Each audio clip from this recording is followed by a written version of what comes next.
दोस्तों इस वीडियो में आपको हम DUSOL PG कोर्सेज़ का एडमिशन फॉर्म फिल करके दिखाने वाले हैं। DU दिल्ली यूनिवर्सिटी के अंदर school of open learning SOL के UG PG के एडमिशन स्टार्ट हो चुके हैं। अगर आपको PG कोर्स करना है तो ये वीडियो आपके लिए होने वाली है। स्टेप बाय स्टेप फॉर्म भरकर दिखाएंगे। सेम वीडियो को फॉलो करके आप लोग अपना कंप्लीट फॉर्म भर सकते हैं। वेबसाइट जो भी है इसका लिंक मिल जाएगा आपको डिस्क्रिप्शन बॉक्स में। आपको उस पर क्लिक करके सीधा इस वाले पेज पर आ जाना है। अब यहाँ पर आपको दो लिंक मिलेंगे। ये है BA BSc BCom BBA BCA course के लिए, ये रहेगा आपका PG post graduate masters course के लिए, जैसे MA MSc MCom वगैरह इन कोर्सेज़ के लिए। तो आपको इस पर क्लिक कर देना है और इस पर क्लिक करने के बाद में अब आपको अपना रजिस्ट्रेशन करना है। आपको दिखेगा एप्लीकेंट्स फुल नेम, अपना फुल नेम यहाँ पर डालेंगे 10th की मार्कशीट के according. Applicants email address, email ID आप यहाँ पर डालेंगे। री एंटर में दोबारा से ईमेल आईडी डालेंगे। मोबाइल नंबर में अपना मोबाइल नंबर यहाँ पर डालेंगे। ये जो फॉर्म है वो मोबाइल फ़ोन से भरा जा रहा है। आप लोग अपने मोबाइल फ़ोन से ही कंप्लीट फॉर्म भर सकते हैं बिना कोई मिस्टेक, बिना कोई परेशानी के। री एंटर में दोबारा से मोबाइल नंबर यहाँ पर डाल देंगे और पासवर्ड, अपना पासवर्ड क्रिएट करेंगे। पासवर्ड कैसे बनाना है, अपना नेम लेंगे। नेम मान लीजिए आपका राम है तो R कैपिटल लेंगे, बाकी के स्मॉल लेंगे, ठीक है। इसके बाद में @ ले लेंगे, फिर 1 2 3 या कोई और नंबर इस्तेमाल कर सकते हैं। इस तरीके से पासवर्ड रखिएगा। री एंटर में दोबारा से वही सेम पासवर्ड डाल देंगे और जो टेक्स्ट जो नंबर आपके सामने है उनको जोड़कर आप यहाँ पर डाल दें। फॉर एग्जाम्पल यहाँ पर 26+9 है तो यहाँ पर 34 हम डालते हैं। आपके सामने जो है उनको ऐड करके आप यहाँ पर डाल दें। इसके बाद में रजिस्टर वाले बटन पर आपको क्लिक कर देना है। फिर इसके बाद में आपके मोबाइल नंबर पर एक OTP भेज दिया जाएगा, ठीक है। अब वो OTP आप लोगों को, अपना मोबाइल का OTP आपको यहाँ पर डालना है SMS में जो भेजा गया है, और ईमेल आईडी में जो OTP भेजा गया है वो आपको यहाँ पर डालना है। दो अलग अलग OTP भेजे गए होंगे, दोनों OTP आपको डालना है। ईमेल का OTP यहाँ पर, मोबाइल नंबर SMS में जो भेजा गया है वो यहाँ पर, ठीक है। इसके बाद में जो टेक्स्ट है उनको जोड़कर यहाँ पर डालें, फिर वेरीफाई पर क्लिक करें, फिर आपका फॉर्म वेरीफाई हो जाएगा। अब इसके बाद में आपको दिखेगा your email and mobile number have been verified, ठीक है। आपका मोबाइल नंबर और ईमेल आईडी वेरीफाइड हो चुकी है। अब आपको अपना फॉर्म को लॉगिन कर लेना है। अब डायरेक्ट आप लॉगिन वाले पेज पर पहुंच जाएंगे। अब आपको दिखेगा एंटर मोबाइल नंबर और ईमेल आईडी, तो ईमेल या मोबाइल दोनों में से कोई एक चीज़ यहाँ पर डाल दें। आगे पासवर्ड जो आपने बनाया है वो पासवर्ड यहाँ पर डालें। इसके बाद में जो टेक्स्ट आपके सामने है उनको जोड़कर नंबर को यहाँ पर डालें। इसके बाद में लॉगिन पर क्लिक कर दें, फिर आपका फॉर्म लॉगिन हो जाएगा। अगर पासवर्ड भूल गए हो तो रीसेट कर सकते हैं यहाँ से, ठीक है। अब बाकी आप मोबाइल नंबर वगैरह वेरीफाई कर सकते हैं यहाँ से। फिर इसके बाद में आपके सामने इंस्ट्रक्शंस वगैरह आएंगे, आप इनको जरूर पढ़िएगा, ठीक है। सेशन 2025-26 MA हिंदी करेंगे तो इसके लिए बैचलर डिग्री आपके पास होनी चाहिए हिंदी सब्जेक्ट के साथ में, ठीक है। वगैरह आप यहाँ पर इनको पढ़ सकते हैं, रीड कर सकते हैं कितनी क्वालिफिकेशन वगैरह मांगी गई है। नीचे आएंगे, नीचे आने के बाद में आपको I have read the important instructions, इस पर टिक करेंगे। इसके बाद में सबमिट का बटन दिखेगा, इस पर क्लिक करके इसको आप सबमिट कर देंगे। इसके बाद में आपका एप्लीकेशन फॉर्म आपके सामने ओपन हो जाएगा। अब पहला जो ऑप्शन है वो है पर्सनल डिटेल्स का। आपको आपका नेम फिल मिलेगा, डेट ऑफ बर्थ आपको यहाँ पर डालनी है, ठीक है। एज़ पर क्लास 10th की मार्कशीट के अकॉर्डिंग अपनी डेट ऑफ बर्थ आप यहाँ पर डालेंगे, ठीक है। तो अपनी डेट ऑफ बर्थ यहाँ पर डालें जो भी है आपकी, ठीक है। इसके आगे रहेगा जेंडर आपका क्या, आप लोग यहाँ पर सिलेक्ट करेंगे। एप्लीकेंट्स मैरिटल स्टेटस, शादीशुदा हों तो आप लगा सकते हैं मैरिट पर, सिंगल हो तो फिर सिंगल वाला ऑप्शन ये रहा। आगे रहेगा category, if you select other than unreserved please provide relevant supporting document. अब यहाँ पर है अनरिजर्व्ड, अगर आप सिलेक्ट करेंगे तो किसी भी डॉक्यूमेंट की ज़रूरत नहीं पड़ेगी। अगर आप OBC सिलेक्ट करेंगे तो फिलहाल में यहाँ पर किसी डॉक्यूमेंट की ज़रूरत नहीं है, ठीक है। अगर आपकी जो भी कैटेगरी है तो अपनी कैटेगरी आप लोग सेलेक्ट कर लें, OBC SC ST वगैरह। फादर नेम यहाँ पर डालेंगे, फादर या स्पॉस फादर नेम डाल देंगे। मदर नेम यहाँ पर डालेंगे। RUN और फैन, मतलब अगर आप अनाथ हों तो यहाँ पर यस कर सकते हैं, बंदा नो पर लगा देंगे। RU a single child parents child, अगर आप अपने पेरेंट्स के सिंगल बेटे हैं, सिंगल चाइल्ड हैं तो फिर यस कर सकते हैं, वरना नो पर लगा देंगे, ठीक है। अगर 2-3 भाई बहन हैं तो फिर नो पर लगा देंगे। RU अ सिंगल गर्ल, अगर आप अपने फादर मदर के सिंगल लड़की हैं, सिंगल गर्ल हैं तो यस कर सकते हैं, वरना नो पर लगा देंगे। ब्लड ग्रुप डालेंगे, अपना ब्लड ग्रुप भी कंपलसरी है।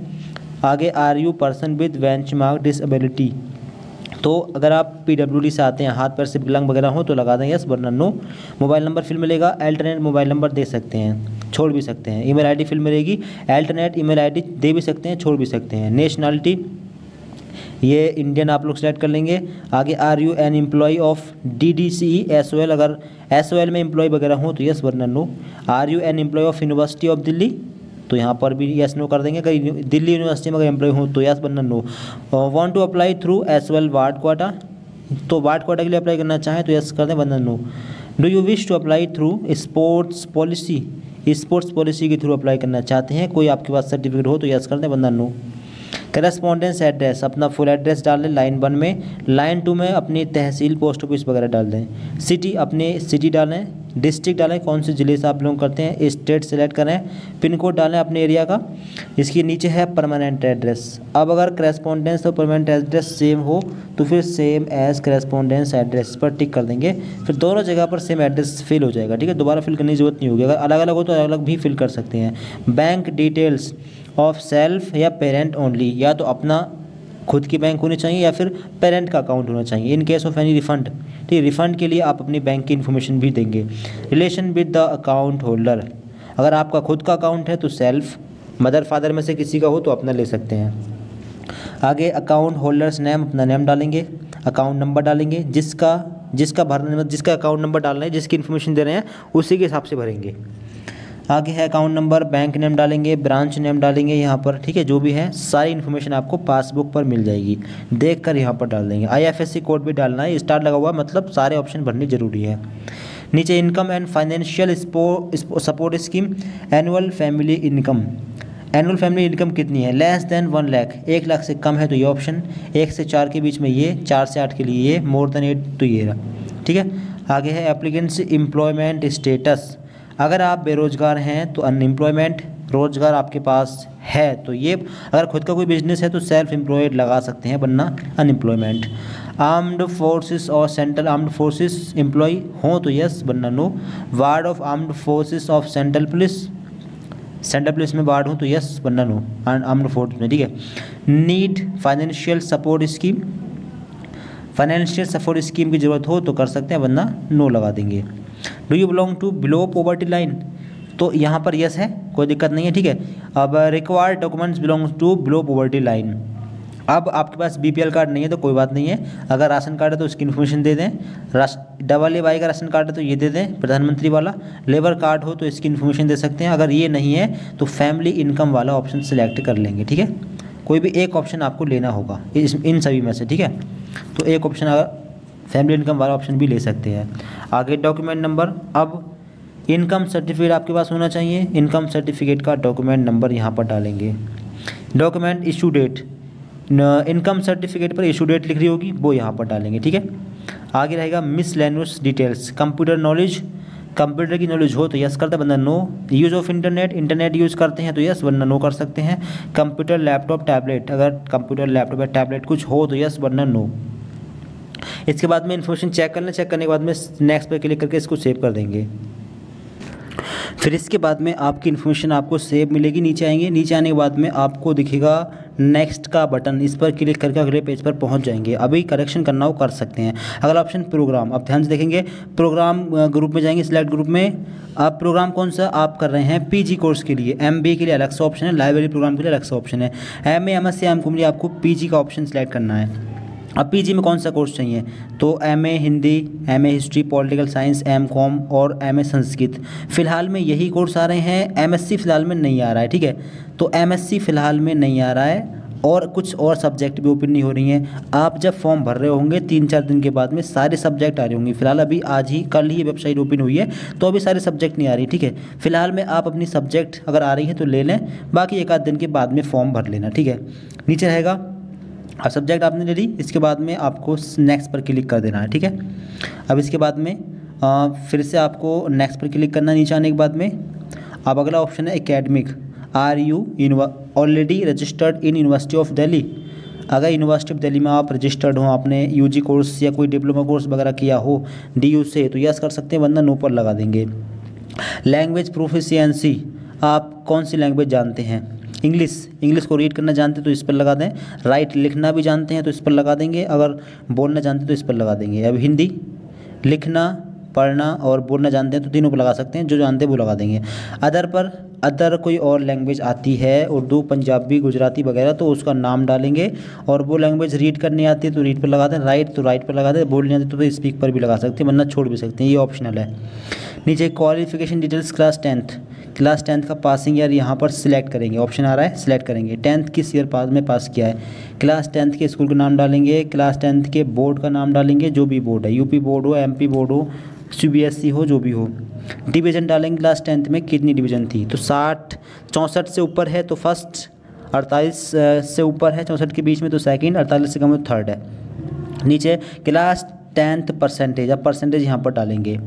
अब अगर देखिए आपकी परसेंटेज CGPA में है तो CGPA को आप लोग कन्वर्ट करेंगे 9.5 से। फॉर एग्जांपल आपका CGPA 6.9 तो मल्टीप्लाई बाई 9.5, या हो सकता है 10 से मल्टीप्लाई हो रहा हो, अपने आप कॉलेज में पता कर लेना, ठीक है। फिर परसेंटेज निकलेगी, परसेंटेज यहाँ पर डाल देना। सब्जेक्ट क्लास 10th, तो क्लास 10th में कौन सब्जेक्ट थी, सब्जेक्ट के नाम डालेंगे 1 2 3 4 5 6। क्लास 10th में यूपी बोर्ड में 6 सब्जेक्ट होती हैं, 6 के नाम यहाँ पर सिलेक्ट करेंगे और डाल देंगे, ठीक है। सिलेक्ट नहीं है मतलब लिखेंगे और डाल देंगे, ठीक है, लिखना पड़ेगा आपको यहाँ पर। क्वालिफिकेशन डिटेल्स क्लास 12th का पासिंग ईयर यहाँ पर सिलेक्ट करेंगे, जो भी आपका। क्लास 12th का स्कूल का नेम डालेंगे, बोर्ड का नेम यहाँ पर डालेंगे, डिवीज़न डालेंगे, कौन सी डिवीज़न है। क्लास 12th में 60% से ऊपर है, 60 है तो फर्स्ट है, 60 से 48 तक सेकेंड, 48 से कम पर थर्ड है। आगे परसेंटेज डालेंगे, क्लास 12th की परसेंटेज और क्लास 12th की सभी सब्जेक्ट के नाम यहाँ पर डाल देंगे। यूपी बोर्ड में 5 सब्जेक्ट चलती हैं तो 5 के नाम डाल दें, अगर कोई और बोर्ड हो तो अपने हिसाब से आप डाल सकते हैं, ठीक है। क्वालिफिकेशन डिटेल्स ग्रेजुएशन, अब ग्रेजुएशन की डिटेल देनी है आपको। सिलेक्ट स्टेटस, जो ग्रेजुएशन है आपने अगर कंप्लीट पास कर लिया है तो पास पर लगा दें। अगर अपीयरिंग में हो, रिजल्ट नहीं आया हो तो अपीयरिंग में लगा सकते हैं। Graduation year of past appearing, last year जो आपने किया है वो कौन से ईयर में किया है अपना डालेंगे। ग्रेजुएशन नेम ऑफ यूनिवर्सिटी, कौन सी यूनिवर्सिटी से आपने ग्रेजुएशन किया है, आप लोग अपनी यूनिवर्सिटी का नाम यहाँ पर डाल देंगे। फॉर एग्जांपल MGPRU हो, CCSE हो, जो भी हो।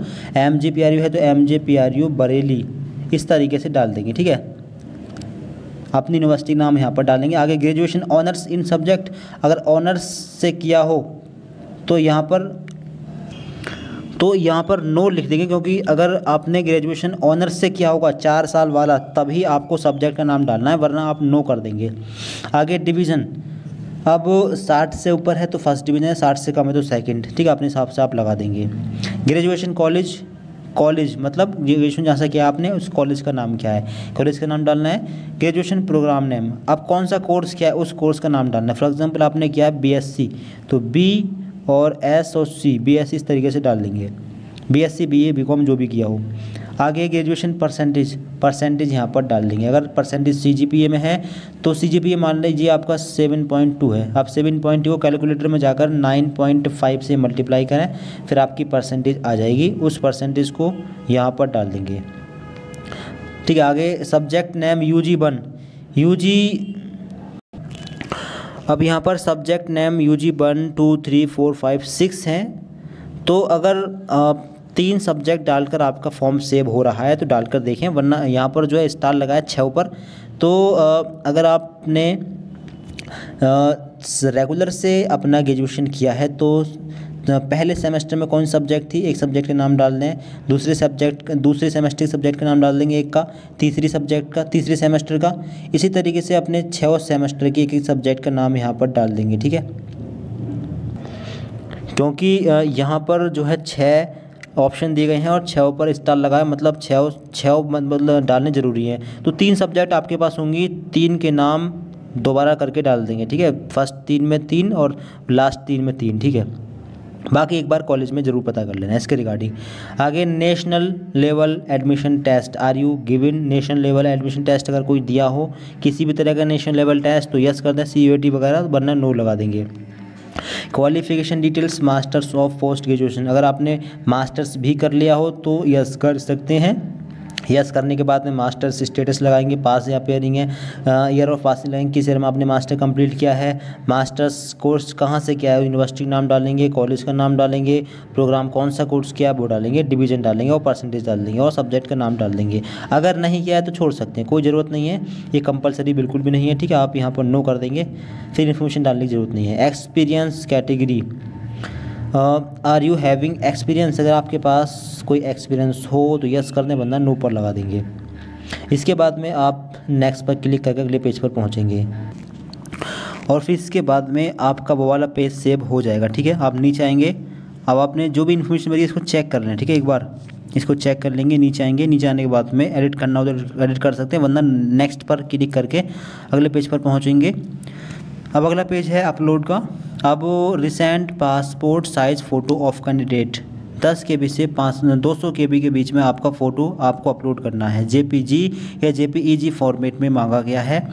अगर आपके पास आपका फ़ोटो है तो मोबाइल फ़ोन से फॉर्म भर रहे हैं तो मोबाइल फ़ोन के कैमरे से फ़ोटो का फ़ोटो खींचें। इसके बाद में IM रिसाइजर पर जाकर उसका साइज़ 150 KB कर लें। ठीक है, क्वालिटी नहीं गिरेगी। 150 KB करने के बाद में JPG फॉर्मेट सेव कर लें। इसके बाद में आपको दिखेगा चूज़ फाइल, इसमें जाएं और फ़ोटो सेलेक्ट करें। फिर इसके बाद में आपको आपका फ़ोटो शो हो जाएगा। ठीक है, आप यहाँ पर देख पा रहे होंगे। तो साइज़ वगैरह कम करने के बाद में JPG या JPEG फॉर्मेट में करने के बाद में आप यहाँ पर अपलोड कर देना। ठीक है, जो उस फाइल पे मतलब क्लिक करके फ़ोटो सेलेक्ट करके आगे रहेगा सिग्नेचर ऑफ कैंडिडेट, आपको अपने सिग्नेचर अपलोड करने हैं। ठीक है, 10 से 200 KB के बीच में, ये भी सेम फॉर्मेट में। आगे रहेगा क्लास 10th मार्कशीट, 10th की मार्कशीट आपको अपलोड करनी है 10 से 200 KB के बीच में। ये PDF फॉर्मेट भी चल जाएगा, PDF फॉर्मेट अपलोड आप कर देना। आगे कौन सा डॉक्यूमेंट है, आगे है क्लास 12th मार्कशीट, 12th की मार्कशीट आपको अपलोड करनी है यहाँ पर।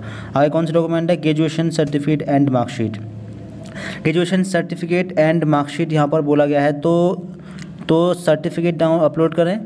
और आपका माइग्रेशन, शायद माइग्रेशन मांगा जा रहा है तो माइग्रेशन अपलोड कर दें सर्टिफिकेट में। ठीक है, क्योंकि सर्टिफिकेट में और कौन सा डॉक्यूमेंट है तो फिर माइग्रेशन ही होगा, या ट्रांसफ़र सर्टिफिकेट नहीं, माइग्रेशन ही होगा। तो माइग्रेशन और आपका मार्कशीट जो फाइनल 3 साल वाली है वो दोनों एक PDF में करके अपलोड कर देंगे।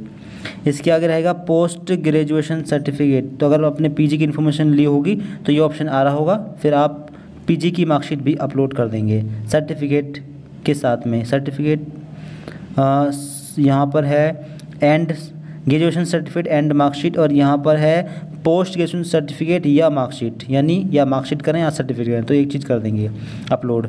आगे आधार एड्रेस प्रूफ में Aadhaar card, passport, voter ID, driving licence कोई भी अपलोड कर सकते हैं। ठीक है, कोई भी एक डॉक्यूमेंट। साइज़ वही 10 से 200 KB के बीच में, और फॉर्मेट JPG या JPEG या फिर PDF फॉर्मेट। PDF फॉर्मेट सबसे बेहतरीन है, PDF फॉर्मेट में अपलोड कर देना। आगे कैंडिडेट्स ID प्रूफ में भी आधार कार्ड अपलोड कर सकते हैं, इनमें से कोई भी डॉक्यूमेंट अपलोड कर सकते हैं। नीचे कैटेगरी सर्टिफिकेट अगर SC ST जनरल से होंगे तो कैटेगरी सर्टिफिकेट का ऑप्शन आ रहा होगा, कैटेगरी सर्टिफिकेट अपलोड करना होगा। जनरल वालों को नहीं करना होगा, उनके सामने ऑप्शन नहीं आ रहा होगा। बिलो पॉवर्टी लाइन, अब बिलो पॉवर्टी लाइन में आपने लिया था अपना इनकम सर्टिफिकेट वाला ऑप्शन, तो इनकम सर्टिफिकेट आपको यहाँ पर अपलोड करना है अपने फादर का। अदर को छोड़ भी सकते हैं, अगर छोड़ने के बाद सेव हो रहा है तो ठीक है, वरना यहाँ पर आधार कार्ड ही अपना अपलोड कर देना, फिर सेव कर देना। ठीक है, फिर नेक्स्ट पर जाकर इसको सेव कर देना। तो आप देख पा रहे होंगे हमने फ़ोटो, सिग्नेचर और अपने सारे डॉक्यूमेंट अपलोड कर दिए हैं। आप लोग भी इस प्रकार से अपने सारे डॉक्यूमेंट को अपलोड कर देना। अगर कोई दिक्कत आए तो कमेंट बॉक्स में बता सकते हैं। नीचे आने के बाद में नेक्स्ट पर क्लिक कर देंगे और इस पेज को सेव कर देंगे। ठीक है, आप फिर से नीचे आएंगे, अपनी इन्फॉर्मेशन चेक कर लेंगे, और चेक करने के बाद में नीचे आने के बाद में आपको आप रजिस्ट्रेशन की फ़ीस शो हो जाएगी। ठीक है, प्रीव्यू करना है और इसके बाद में आपको फ़ीस पे कर देनी है। प्रीव्यू का ऑप्शन आ चुका है, प्रीव्यू आप लोग अपने फॉर्म का करना है। अगर कहीं कोई मिस्टेक लग रही है तो अभी करेक्शन कर सकते हैं। ठीक है, अभी ये फाइनल सेव नहीं हुआ है, अभी करेक्शन किया जा सकता है। ठीक है, जिस ऑप्शन में करेक्शन करना हो उस ऑप्शन पर पहुँचें और अपना करेक्शन आप कर सकते हैं। ठीक है, करेक्शन नहीं करना है, फॉर्म बिल्कुल ठीक भरा गया तो फिर नीचे आएगा। नीचे आने के बाद में आई एग्री पर टिक करिए और फीस रहेगी 300 रुपये। टोटल अमाउंट पे रजिस्ट्रेशन की फ़ीस है 300 रुपये। ठीक है, अब प्रोसीड फॉर रजिस्ट्रेशन फ़ीस इस पर क्लिक करेंगे और इस पर क्लिक करने के बाद में आप लोग अपनी फ़ीस को पे कर देंगे। ठीक है, अब आपको देखिए फ़ीस दिखेगी।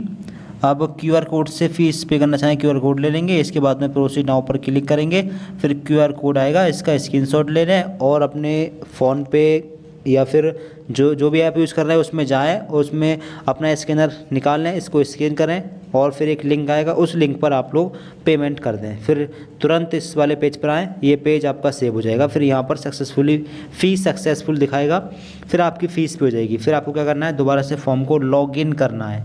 प्रिंट निकालने के लिए दोबारा से फॉर्म को लॉगिन करना है और अपना जो है प्रिंट निकाल लेना है। ठीक है, बाकी एग्ज़ाम डेट वगैरह की जानकारी के लिए आप चैनल सब्सक्राइब कर लें, दोस्तों को वीडियो शेयर कर दें। कहीं कोई दिक्कत आए तो कमेंट बॉक्स में बता सकते हैं। Thanks for watching this video.